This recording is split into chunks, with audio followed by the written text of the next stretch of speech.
Your Excellency William Samoei Ruto, Mama Rachel, na delegates wote wa UDA, viongozi wa vyama mbalimbali, mine will be very brief.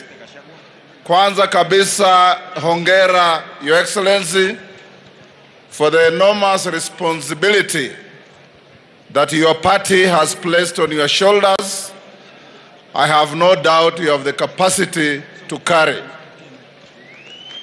Jambo la pili, Your Excellency, those who wanted to disgrace you ended up lifting you to enormous and amazing grace.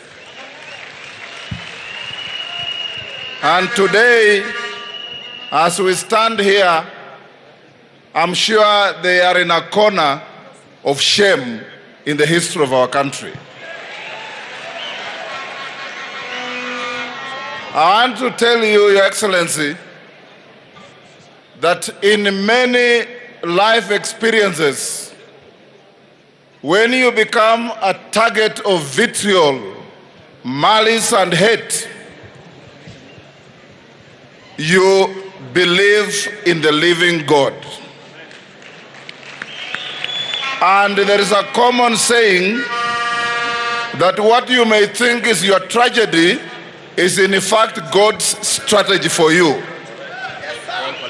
And God's strategy was that you have these bad friends take you through what they have taken you through for Kenyans to see that you are a person vilified for no reason whatsoever, howsoever. And as we stand here today, I want to tell Kenyans that the decision made by UDA in the presence of all of us here assembled and the moving speech that you have made here defines you as different from them, because you have emphasized that we must have production before consumption. They emphasize consumption without production.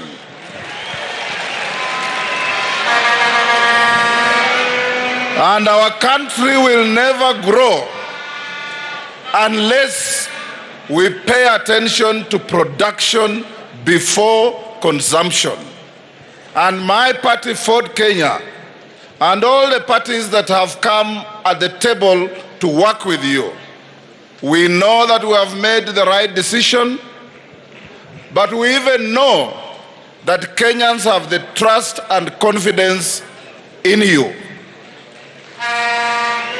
The other day I met a friend from the other side. He came to me sporting a distinctly Hitler mustache. And I asked him, how are you going to win these elections? His answer was very simple. The state is with us. And I want to tell them, the state is with you, the people are with us.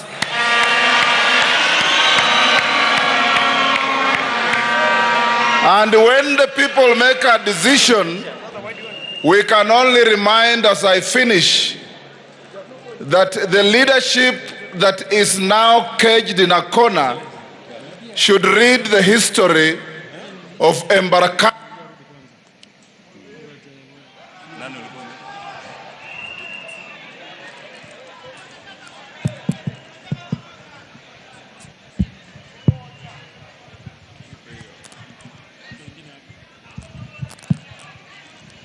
They should read the history of Embaraka, who was born in 994 AD, and who lived with such grandiose ideas of leadership and power that he believed he could order the tides to recede when the tides were coming.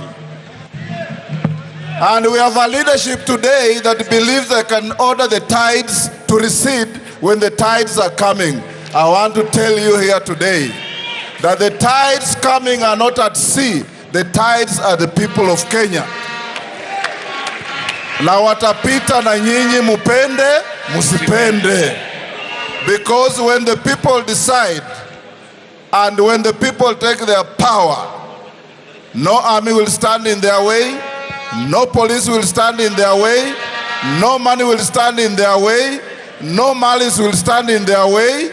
We shall overcome and we shall make Kenya great again. Thank you. Thank you very much. Thank you.